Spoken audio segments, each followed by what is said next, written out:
What's up, guys? March 31st, 2025.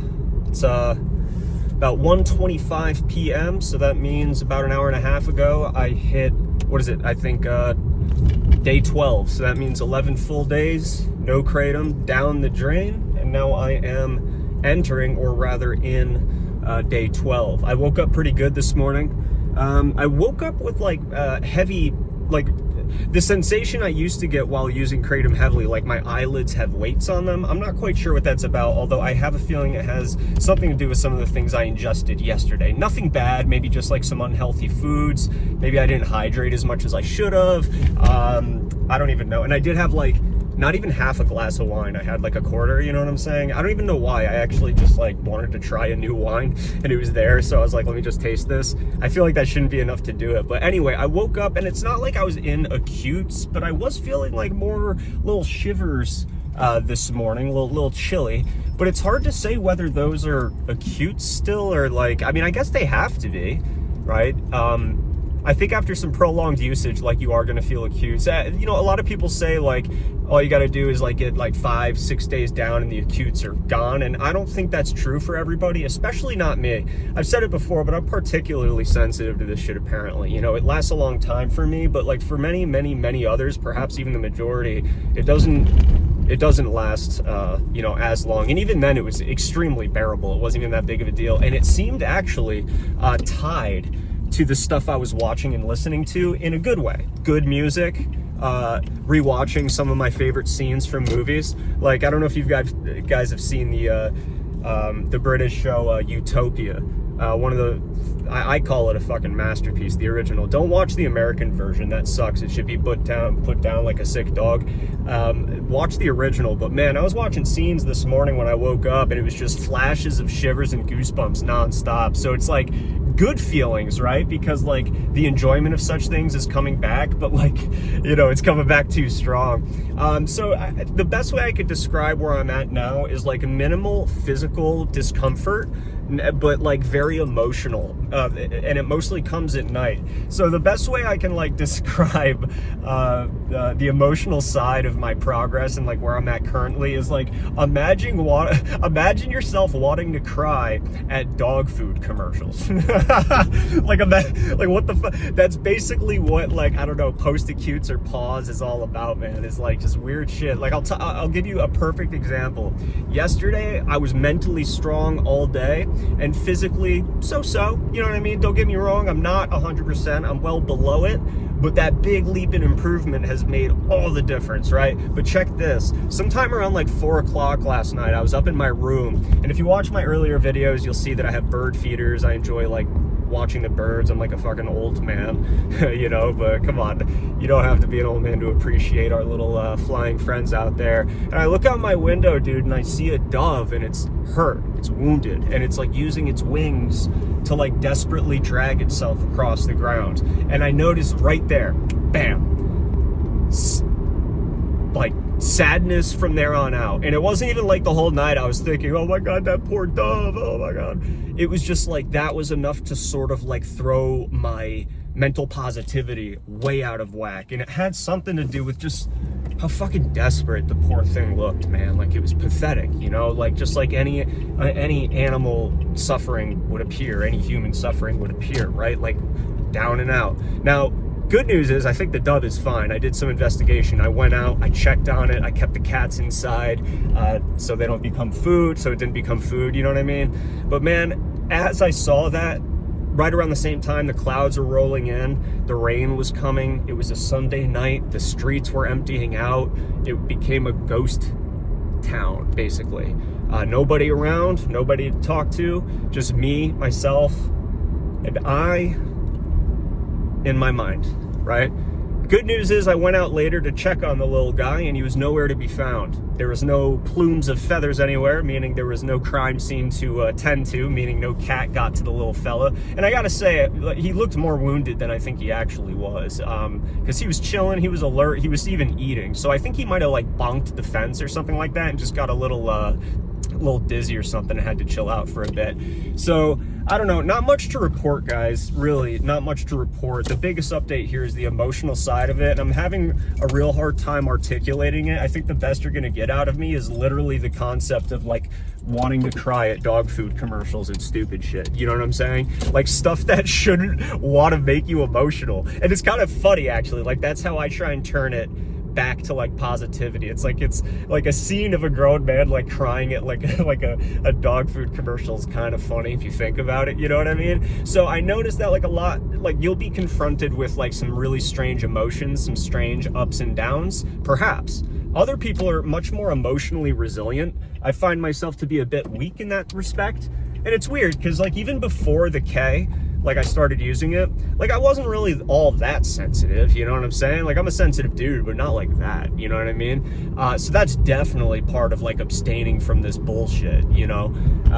But it's scary because it's like right now I feel great, and that's why I'm making the most of the day, because I know a little bit later, you know, darkness falls, right? There's just myself, there's no one there, right?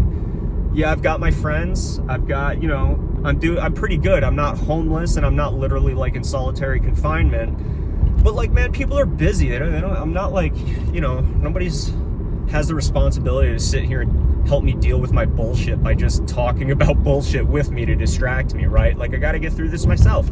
So I'm making the most of a sunny day before we get thunderstorms and rain later. But yeah, man, it was Sunday, bloody Sunday, lonely Sunday night. Everyone's going back to work. Everyone's in a gloomy haze. And around that same time, the haze, literal haze, came in, the rain came in, and man, I was feeling real down the rest of the night, dude. Real down, just ugh. So pretty much this, guys, like you can watch this video or you can watch like my last 2 videos. I forget where I started getting the emotional issues here. Like I think it was like day 8 or day 9. I think I mentioned them in both those videos, but man, they come out of nowhere. Differences for me this time, like they don't last all day. Like I used to be miserable all day, like emotionally at this stage, but now I think the timing of the quit helps too, because the environment is getting warmer around me. It's getting sunnier and sunnier. Everyone's coming out of hibernation slowly but surely. A new world awaits me, right? So that's enough to like stave off the worst of my emotional downswings until darkness falls, right? So I don't know. I don't really know what else to say in this video. I did get a few comments. I wish I can read them right now. I tried to like memorize them as best I can so I can address them. So hopefully they're watching this. I'm sorry, I don't remember the username, and I'll also respond to you in an actual written comment too, just so you know what's up. But the stuff I've been using to like quit this, man, like it goes like, I don't know, like some people prefer to do it totally bareback, not to be crude, right? But I didn't use many supplements, but I will say like L-theanine, you know, seemed to help a little bit. Like I remember in the first few days of acute withdrawals, you know, if you don't have anything heavier to throw at it, like gabapentin, if you can get a prescription for gabapentin, that helps immensely. That's like in my opinion, the next best thing to like an anti-anxiety medication, like a Xanax or whatever. But again, man, like if you're trying to go straight edge and just quit everything at once, like obviously my advice of going for something like that would not be good for you. But again, for the people that are responsible or trust themselves or can have this medication dispensed to them, gabapentin is a lifesaver. L-theanine as a supplement is good. I don't know why, like magnesium helps. I don't know the difference between like magnesium glycinate or whatever. Like, you know, I don't know. I'm no scientist. I don't know all the science behind it. These are just the things I had around my house. Because remember, like I had no cash to buy anything, so I just had to deal with what was there. So I was using magnesium. I was using L-theanine. Stay away from caffeine if you can. Others prefer to hang on for dear life to their caffeine, which is sort of like me, because it makes your acutes worse. But the energy I get from having caffeine during a period of time quitting Kratom where your energy plummets, that helps me up here, right? The caffeine. I have reduced though, like I don't really have like an afternoon cup of coffee anymore. It's just 1 in the morning and 1 at night, which is risky business, by the way, having one like, you know, later in the evening. But I've been sleeping decent, so that's okay. I mean, it's not affecting me that bad. It's more about things to avoid. I've been using THC when possible as well, like I'll smoke a little bit, things like that.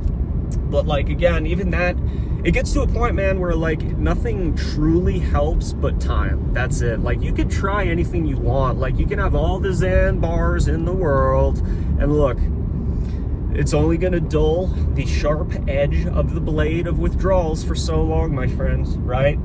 So that's why you want to utilize them sparingly and wisely. And even bonus points if you can have them dispensed out to you so you don't accidentally develop another problem along the way. Shit, man, it's already been 10 minutes and I feel like I just haven't talked about anything, you know? Like, I don't even know if these videos are helping anybody. They're helping me, I guess. But like, I don't know. I just wish I could get to the root of why I feel mentally the way I do. I know a lot of it is just going through, like, abstaining from this. But it just sucks, man, because I really hate, that's the worst feeling in the world, man. I really, really hate it. Actually, maybe not as bad as being burned alive, but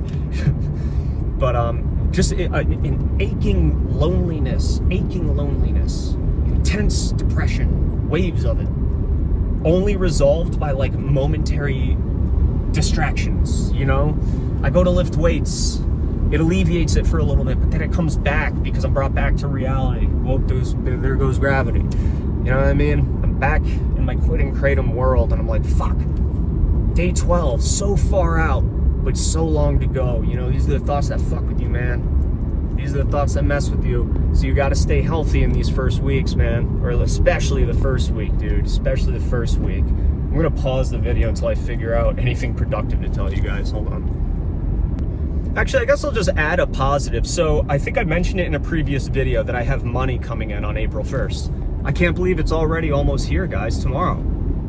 And I told you when I mentioned it in that video, my divine financial intervention video where I went to relapse and my bank card was declined.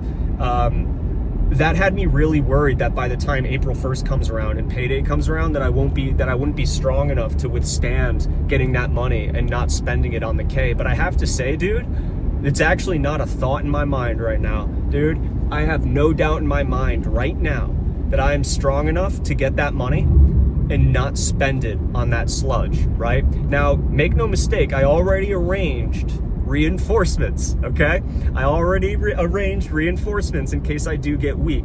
And even better, I don't need to do really anything other than drive my wallet to a friend's house, right? And just drop it off. So I might do that preemptively, because the money's going to go into my bank account one way or the other. So worst comes to worst, when the saddies overcome me tonight, if the saddies overcome me tonight, I think I might drive over to my friend's house, literally just drop the wallet off where he told me to in a well confined hidden location, and just let him know, yo man, I dropped my wallet off, whatever, this, that, the other thing, just in case, right? So you have to do these things sometimes. You have to protect yourself, to get rid of the Venmo, Cash App, PayPal, Zelle, like all that shit if need be, right? And that's been my problem. And the reason why it's a trigger for me is because for so long, Kratom fucked up my ability to work and make money. So like I became addicted, and you've probably heard this before, like a lot of people become addicted to the withdrawals, right? But for me, I was addicted to finding very creative ways to get my next dose, right? And when I say creative, I mean literally creative, because like I get paid a little bit of money for literally creating content, writing essays, making documentaries, making videos, right? Not a lot of money, by the way. Could be a lot more had I not started fucking Kratom, right? But nonetheless, right?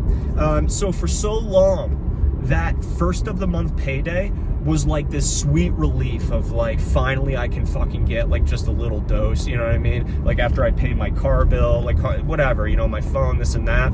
But now, since I'm so far out from when I quit, and it's not even that far out, but it feels like it is, you know, I don't feel that pressure anymore, but I am taking steps to ensure that like I don't make a bad decision in case tonight gets like dark. So I'm gonna try some things to combat those like vampires that come out. I don't know what it is. Maybe I'll exercise more today. I just walked a mile. I'm gonna lift weights a little bit more today. I didn't get to it as much yesterday. I was a little sore. I had to give it a bit of a break. You know, so you just have to take proactive measures, you know? And as for the stuff to take to limit your discomfort, differs from person to person, but truly nothing is gonna do it but time. But the techniques and the tools that I've heard most people going through this end up using is getting a prescription from your doctor for gabapentin for like just 1 week, the acute withdrawals. Be careful with those. Like, I heard they can also give you withdrawals, but like not in short spurts, like if you take a week or whatever. You know, even the anti-anxiety stuff, but that's even a little bit more risky depending on you and your personality, right? THC, weed, edibles, that type of stuff, obviously it's going to help in some ways, but you got to be careful, man, because like, you know, mentally, that might throw you for a loop too. I get sometimes a little paranoid. I don't even know if that's the word for it. You know, when I smoke a little weed, right? But it's like bearable paranoia. Like, it's way more fun for me than it is like paranoia. You know, I wouldn't smoke otherwise, right? But for me, it alleviates like the feeling of like wanting to reach for something. And weed is not a problem for me, so I don't like even bother with it. Like, after this, I probably won't smoke again for like God knows how long, you know? It's just a temporary tool. And then supplements, man, like, they can come and they get, like, you can take them or leave them. Like, some people argue that, like, it's good to get a baseline of where you're at, because if you're throwing as Joe Rogan would say, if you're throwing the kitchen sink at it, you know, there's not going to be any baseline for you. You don't know what's affecting you, how it's affecting you, or if it's making it worse, right? So I don't know. I took B12, like vitamin B12 for a bit, because I don't even fucking know why. I just figured I was nutrient deficient in some degree. You know, and especially going through the winter, no sun, I took some vitamin D. Dude, I could say like confidently that like nothing helped perceptibly except for maybe L-theanine, and the weed. As for things to avoid antihistamines at all costs. You don't want to take NyQuil. Dude, NyQuil, when you're going through withdrawals, is not a sleeping aid. NyQuil is a wakeful aid when you are quitting. Dude, it'll keep you up and it'll make your restless leg syndromes 10 times worse.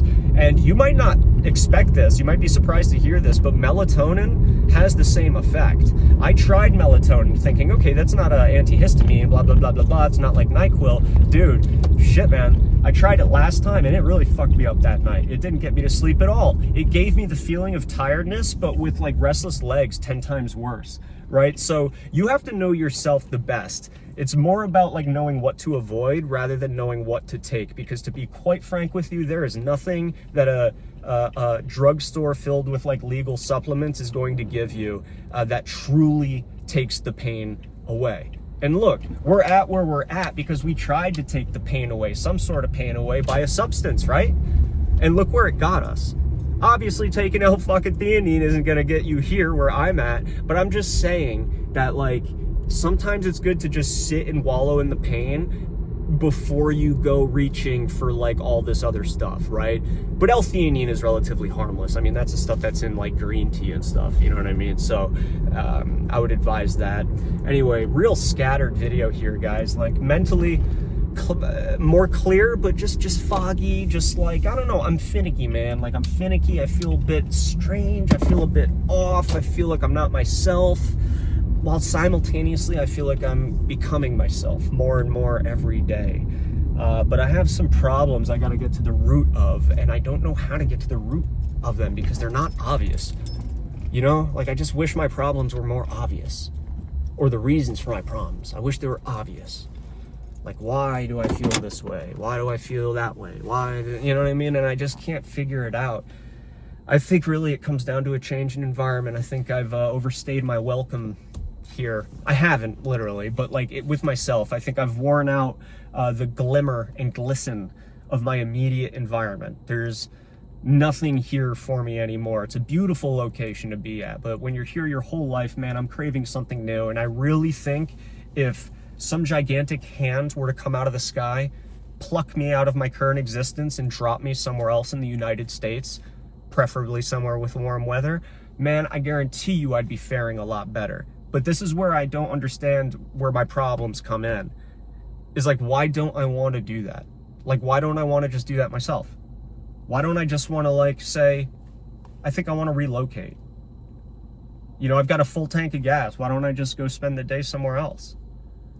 Right? So I daydream about, like, moving and relocating and starting fresh and just, like, forgetting about all this. But then it's like, I don't know. It's like I mentally want to do it, but, like, physically I just can't bring myself to do it. I don't know, man. It's weird. So it's very elusive. That's kind of where I'm at, guys. Doing good. We'll see how tonight, we'll see how tonight goes. But I made it through last night. I made it through the night before that. And if I could do that, you know, I can do it again. And the more times I do it, the better I get at it. And the more time that passes. So really sorry for the scattered video, guys. Like I said, I'm a verbose fella. Like a lot of these videos that you see from Kratom quitters, they're like 4 minutes, 5 minutes, way more articulate and succinct. But me, like I said, half of this is for me, guys. I just want you to know what I'm personally going through, because maybe you can relate to some of it. So I'll check in with you guys a little bit later today. Today might be one of those days where is that a woodchuck? What's he doing? Oh, it's a baby. That's who has been eating my fucking... There's a woodchuck family that lives under my shed, and they eat all my stuff, but they're kind of cute. Well, anyway, guys, today might be one of those days where I try and distract myself with multiple videos, okay? So you might be seeing more than one upload for me today. Hard to say, but stay strong, man. It really does get better. It becomes a mental game after like day 7. Make it through the first 7 days, and I think you guys will have the strength, resilience, and resolve to make it through the rest. Watch out for sneak attacks. Wow, I feel good. I could just take one more dose. There is no such thing. That's an illusion. That's a demon's trick. That's a demon tricking you. Like when you get those thoughts, wow, oh man, I feel great. It's been 14 days since my last dose. I bet you I can handle just a single dose, a celebratory dose, maybe a final farewell. When you're thinking that, there's a demon going, yes, yes, one more. That's it. That's it. So don't do it, man. Those are tricks. Those are tricks. Hang in there, guys.